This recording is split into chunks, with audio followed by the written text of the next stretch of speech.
কংগ্রেসের অন্দরে ঠিক কি চলছে? এর আগে শশী থারুর বলেছিলেন কংগ্রেসের সঙ্গে অনেক বিষয়ে নাকি তার মতপার্থক্য আছে। এবার মুখ খুললেন খড়গে। হঠাৎই আবেগে ভেসে গিয়ে বললেন কংগ্রেস তাকে প্রাপ্য সম্মান দেননি।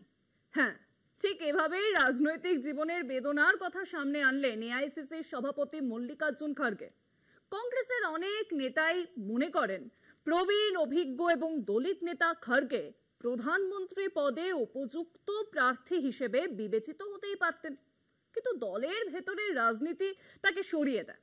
তাই কি এত অভিমান?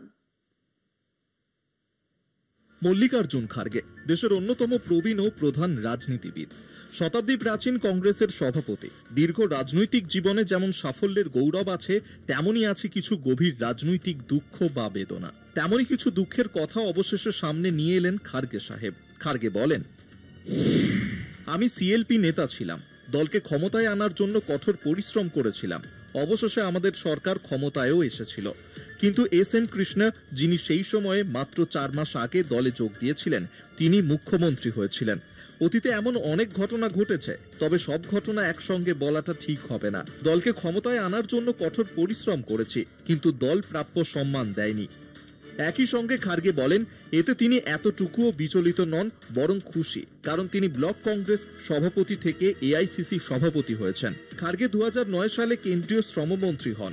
এর আগে তিনি প্রায় 1 বছর কেন্দ্রীয় রেলমন্ত্রী এবং সামাজিক ন্যায় বিচার মন্ত্রী হিসেবেও দায়িত্ব পালন করেছেন। 2019 সালে গুলবার্গা লোকসভা আসনে খড়গে বিজেপি প্রার্থীর কাছে পরাজিত হন।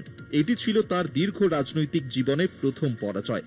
তিনি টানা 11 বার বিধানসভা ও লোকসভা নির্বাচনে জয়ী হয়েছিলেন।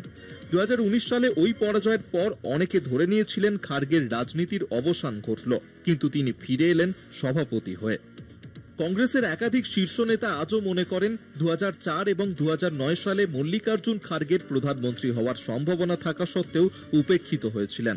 খড়গে একজন প্রবীণ, অভিজ্ঞ এবং দলিত নেতা হিসেবে প্রধানমন্ত্রী পদে উপযুক্ত প্রার্থী হিসেবে বিবেচিত হতে পারতেন, কিন্তু কংগ্রেস দল সেই সময়ও গান্ধী পরিবারের চারপাশেই ঘুরপাক খাচ্ছিল।